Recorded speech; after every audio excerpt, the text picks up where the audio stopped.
What's up, B Squad? It is your boy JB, and we are here today, you guys, with another review for Reasonable Doubt, Season 2, Episode number 9. Episode was titled Who You With, you guys. So, before we go ahead and get into it, if you guys are watching this video or any other video on the channel and you guys aren't subscribed yet, then I need you guys to do me a solid favor and stop taking out this date and having me pay for it at the end of it. You guys know the routine. You can do me that favor by liking the video, subscribing to the channel, turning on your post notifications, and also by sharing the video, you guys. And with that out of the way, without further ado, let's go ahead and get into this episode of Reasonable Doubt, you guys, shall we? All right, you guys. So next week is the season finale of Reasonable Doubt. Am I ready for it? Actually, I am because I'm ready to figure out who took JT out. I thought we were gonna find out this episode, but they saving it for the finale. Which I'm like, okay, cool. I can handle it, right? So this episode, it opens up and we see Sally. So Sally is pacing around her home, right?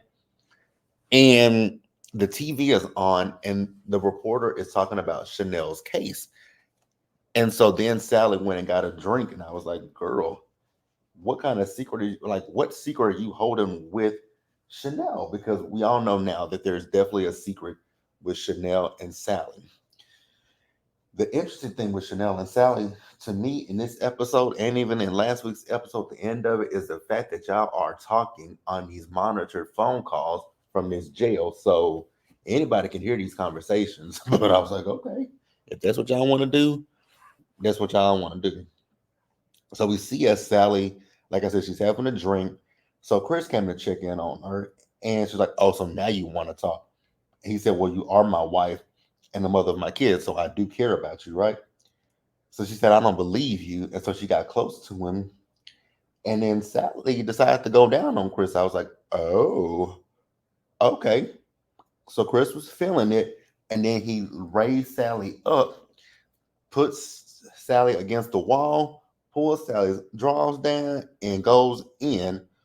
And when I say go in, he went in for a quick few seconds and he was done.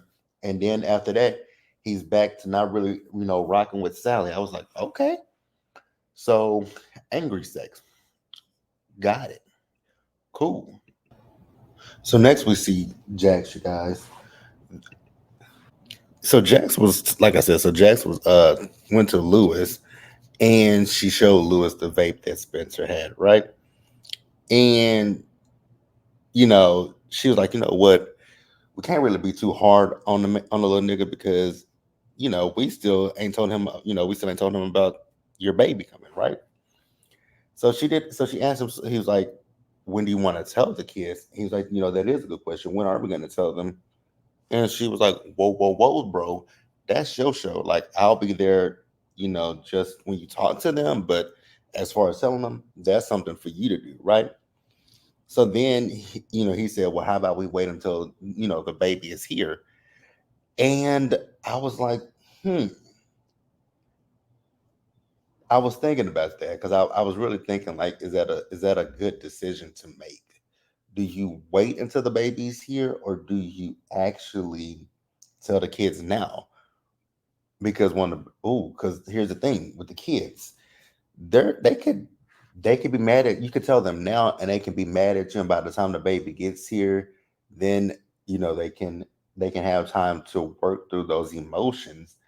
But if you spring it on them as soon as the baby is born, you know what, Jax and Lewis and and Dominique, y'all do whatever is. Well, actually, Jackson, she out of this, right?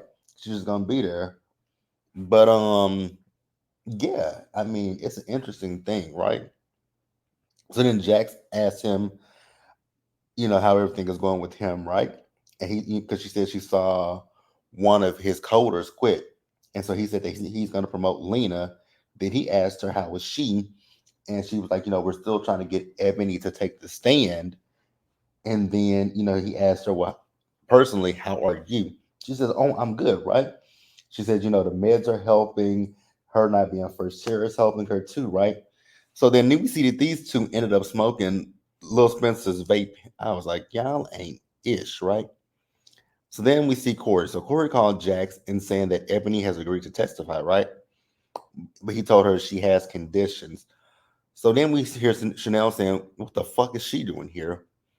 So Jack said that they need her testimony since she is the only other long term relationship that JT had. And so, the interesting thing with Chanel is Chanel regurgitated some of the same thing, like she repeated things that JT told her about Ebony. But we'll get to that in just a minute, right? But she asked her, like, what are you doing here? She was like, what are you doing here? So yeah, Ebony, what it is she just wants to be able to get to Chanel without JT really there to come at her. Now with Chanel, like I said, Ch- Chanel is a bruised and battered woman, right? But Chanel is definitely judging Ebony based off of the things that JT has said, right? But Ebony told Chanel that she's been clean for 3 years and there's a lot that she doesn't know. So then she said, "Well, why haven't I heard from you?" Right? And Ebony said, "JT ain't around it and he can't tear my life up." Right? So JT has painted Ebony as this selfish and terrible mother. So we found out that after JT was drafted, she got pregnant and JT wanted her to get rid of the baby, which is Natasha, right? And so Ebony says that that's when the abuse with JT started. She said she was, giving him every kind of drug for the pain that he was in, but she was also in pain herself because of him abusing her. And the reason that he was abusing her again is because she refused to get rid of her baby. So Ebony wants Chanel to tell her story to Natasha, right? And for that, she'll testify. So Ebony came out and said, "You know what? I'll do it." So Corey asked her, he said, "I know it's the weekend, but can you come by the office tomorrow so that way we can prep you?" And she said, "Okay." So then we see Jackson. She got home and she's looking at Damon's file. And then Lewis said, "Hey, you ready to go talk to Spencer?" And so they went to go talk to Spencer. And so Spencer did the regular thing when it comes to a kid. "Oh, it's not my. Oh, I was holding it for a friend." But then he had to come and on and say, "Yeah, it's mine." So they punished him, right? They took away his phone. He can't play games, and they don't want him hanging around with them kids. Which that part I do not blame them for, right? Them kids are a bad influence on little Spencer. So before they left out, Spencer was like, "But mom, you smoke cigarettes." And she was like, "I am not 15 years old. And you say out of grown folks' business, right?" So we see as they are prepping Ebony, for going on the stand, right? So she said that the abuse started with JT the night that she told him she was pregnant and refused to get an abortion. And then it just became a regular thing from that point, right? She said he would also lock she and Natasha in the guest house so that he could be with other women. And it's like, wow, JT, what's the purpose of you being in relationships with these women if you just gonna go out and cheat on them with every woman that walks by in the skirt? Like, I'm so glad that JT is gone, but we're gonna get more into JT in just a minute. So she said that she was in fear of her life. So Corey is doing the cross, right?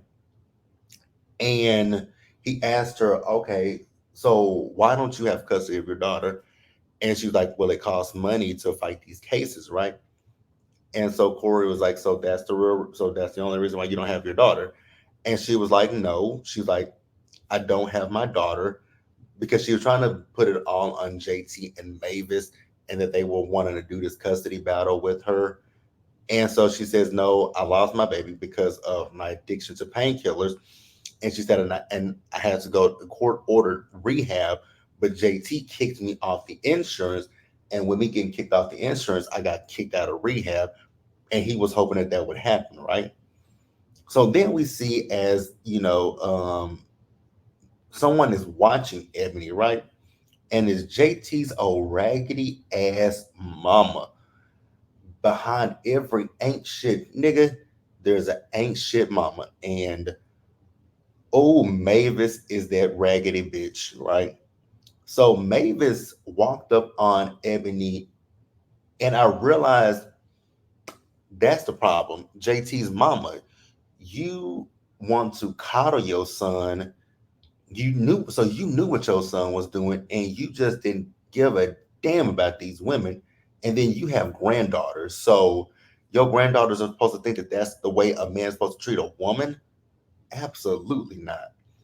So Mavis is telling her, "You're not going to testify."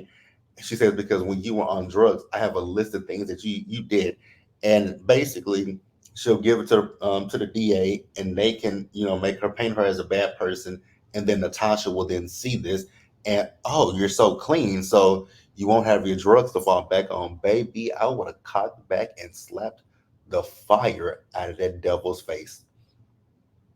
I wish they take J. I would love it if they would take JT's old dusty ass, raggedy ass mama this season too, right?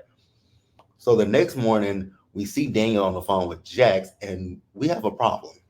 So Ebony was found in a parking garage. They woke her up.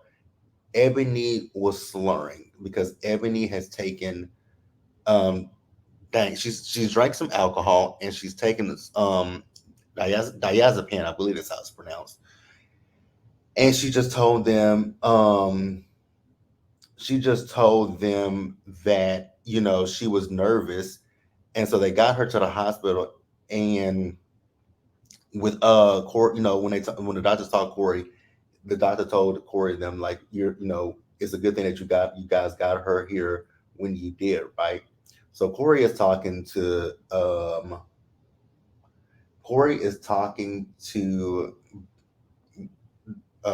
Ebony, right? Sorry, guys. We're talking to Ebony, and Ebony is telling Corey she can't do it, and that she's doing this to keep everyone involved safe, so she'll be stepping away. And he was like, "Did somebody say something to you?" And so here's Chanel, talking about that bitch Mavis, like fuck Mavis, exactly, fuck Mavis, right? So Jax told Chanel about Mavis, and Chanel said that what, at this point, I'm ready to get on the stand and put an end to this shit because Mavis is over there protecting her son, and I'm gonna get on the stand and show who he really was. And so Jack's like, "Are you sure you're ready for that?" And Chanel was like, "Yes." So then we see Lucy. So Lucy is with her son, and he's getting ready to go out with his dad for the day. And Lucy is basically telling him in a nutshell to lower his expectations when it comes to his dad. Oh God, Tyrese. My bad, you guys. The local news is on, and tonight is the R&B concert tour, and Tyrese is here in Dallas. Neither here nor there. But yeah, she's telling him to lower his expectations with his dad. And after that, she put an air tag in his little jacket pocket, right? So we also see it. She's before that we saw her on the phone, and they're trying to get one of the jurors dismissed from the case, but Lucy is like, "We need that juror," right? So we see Corey and Lucy before the judge, and they're discussing juror number 11, right? So from what I ascertained from what they were saying, it appears that juror number 11 has taken notes of the case, but juror number 11 has also gone and had conversations with members of the press. So they feel like this person is, in fact, compromised, right? So Corey wants this jury member dismissed from the case, and Lucy wants this juror to stay on the case. And the judge agreed with Corey and dismissed the juror, right? So then we move over to Naima and Spencer, and we see those two get along like two peas in a pod, right? Because Spencer's on punishment. Actually, I think Naima is still on punishment. Maybe not. Because you guys know Spencer can't use his cell phone. So Naima is like, and he's like, the people are rehearsing. She's like, "Well, how about if I text, one of the members of your group, and they send it to me because they didn't say you couldn't use my phone." I was like, "Oh, these kids and these semantics." So they were like, "Okay, cool, right?" So after that, we see Sally. So Sally went to go be with Autumn at her doctor's appointment. You guys know I'm not Sally, but Autumn is trying to get pregnant, right? So the doctor checked for, heartbeat of the baby, and unfortunately, she couldn't find a heartbeat. and Sally is down to her last embryo. And so the doctor's like, you got to make a decision, right? And so she was like telling Sally, like, hey, can we keep this between me and you? Because, both Jax and Chanel have a lot going on. And Sally's like, great, more secrets. She was like, what does that mean? She's like, oh, nothing. She's like, I'll keep it between us. And I was like, Sally, you guys, here's the thing, you guys. I know I have one subscriber in particular still on the Sally train that Sally did this, right? Again, you guys, I really do believe that the writers are leading us to believe it's Sally. I don't think it's Sally, and now I'm not even 100% sure that I believe it's Natasha. It is somebody. What I will say it's somebody that Chanel loves deeply and that she's trying to protect. But I don't know who that is because it's her. It's the only thing that she loves more than anything is her kids. It damn sure ain't Mavis. I don't think it's Sally. We know it's not Adrian, but I really do believe it is Natasha, you guys. I really do. Because this episode opened up my eyes a lot more to JT's abuse. The fact that Ebony said that JT kicked her in the stomach and punched her when she was pregnant, I do believe JT was abusing that child. And I still think it's the child, right? That's the only other person that they could be defending. And I'll get down a little bit more to why I don't believe that it's Sally once we get to it, right? So we see as Corey is prepping Chanel and for putting her in the stand, right? So Jax is playing the DA, right? And she's asking her questions that she feels that Lucy will ask her, right? So Chanel was like, is this Lucy or is this you, Jax? And Jax had to hit him with like, girl, I'm asking you these questions because I've talked to somebody and this they said this is how Lucy operates.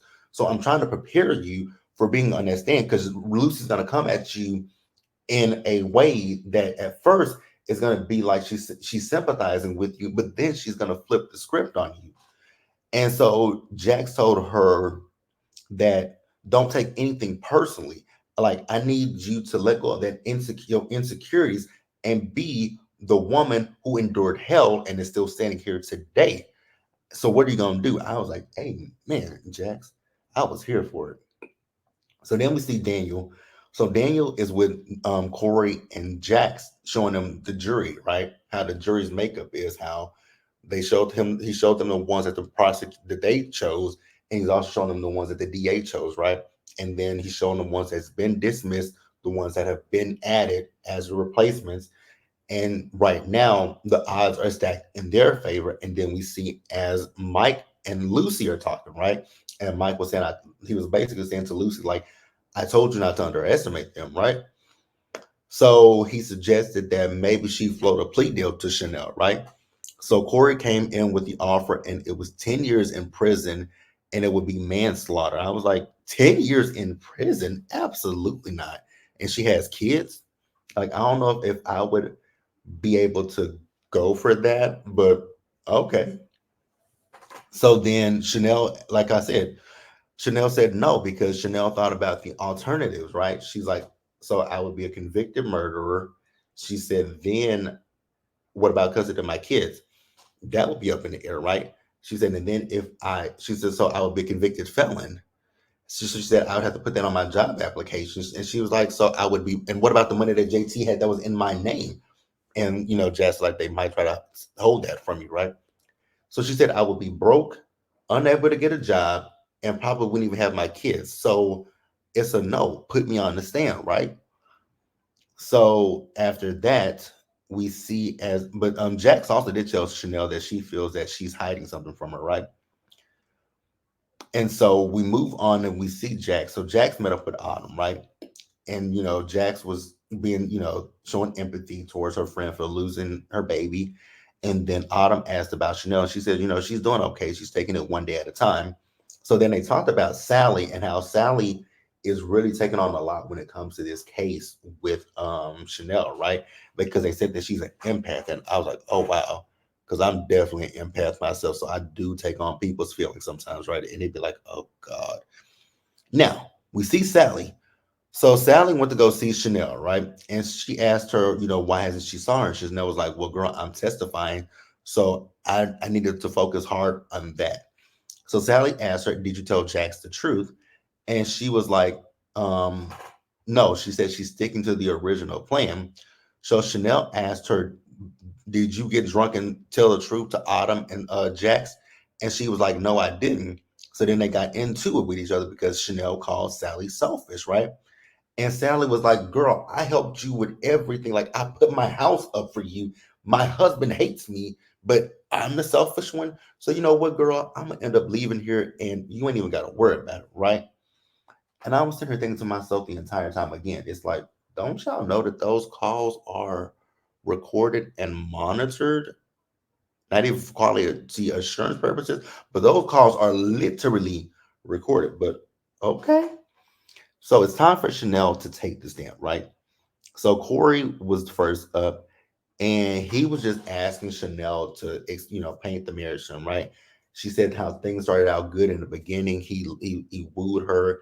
He did this and that, right? And you know, she then started talking about when the abuse started, right? And I was like, okay, Chanel, we're doing good. We're doing good. But after that, because then he was also talking about the last few months leading up to JT's untimely demise, right? Everything on his side was going good. Then, after that, she was talking about the day that JT passed away. And we see Jax over there sitting down, and Jax is having flashback memories. I was like, oh God, here go Jax and this PTSD. Like, girl, get a hold of yourself, right? So then we have Lucy who went, right? And she did the same questions that Jax did to Chanel. And I was like, see, Chanel, you were getting upset with Jax, but Jax was trying to prepare you for what Lucy would say on the stand. And Chanel got rattled on the stand. And it made her, they showed inconsistency with Chanel because Chanel was talking about the fact that JT was choking her, right? Which we saw it in we saw it in the flashback. JT was choking Chanel, and somebody clocked JT over the head. But Chanel says JT was choking me. I grabbed the closest thing to me and I hit him. But then Lucy brings up the 911 call where Chanel said that he was walking away from her and she hit him. And it's like, damn, Chanel. I know Chanel was in the moment, trying to protect whoever she's protecting. But my God, you should have said that when they called. Like you should have said, JT was strangling me and he got up and I was afraid he was going to come back for me, so I hit him to defend myself or something. I don't know. My God. But Corey got up there and he calmed Chanel down because she was pissed off, right? So we see as Jackson and Chanel are talking, and Jax apologizes to Chanel for not believing her, and Chanel was like, no, I brought this all on myself, right? And so Corey came in to let them know, like, hey, the offer is off the table. Because at this point, with Chanel getting so rattled on the stand, Lucy thinks that she has it in the bag, but I don't think she does, right?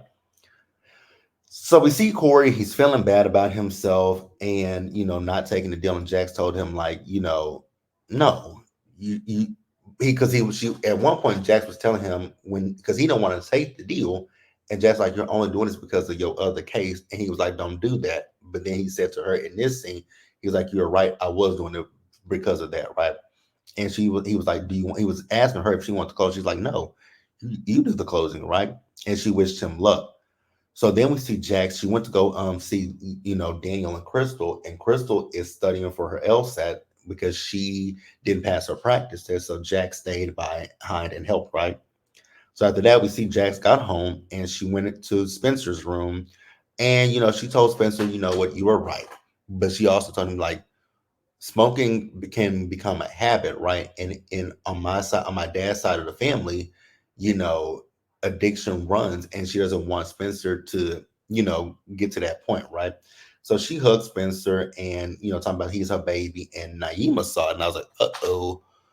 I think Naima, when it comes to Naima, because she's now going to be the middle child because she's so used to being the baby, she's going to be the middle child now, right? And ooh, that's going to be interesting to see, right? So we see Corey. Corey got a call from Isabella, right? She told him that she's been watching the case and that she sees that it's not going well. So she ended up firing Corey. And then we see Jax and Lewis as they're talking, right? And Jax is telling Lewis about Spencer. And in the middle of talking, she got up and left. And she said she'll be back, right? So we saw Sally with Chris asking if he's coming back home. And that man said, unfortunately. I was like, damn, man. And so Lewis got a call from, I guess, Tony, that she went into labor. And he's like, it's too early, right? I was like, oh, so is Tony about to lose a baby?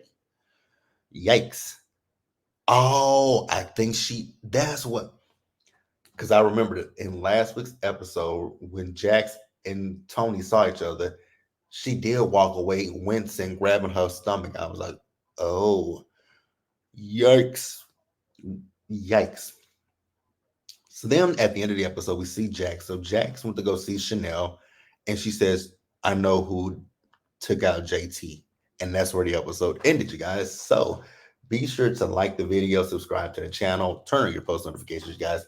Share the video. And until the next time, please stay safe, you guys. Take care of yourselves. Wash your hands. Be blessed. And I'll see you guys in the next video. Bye, guys.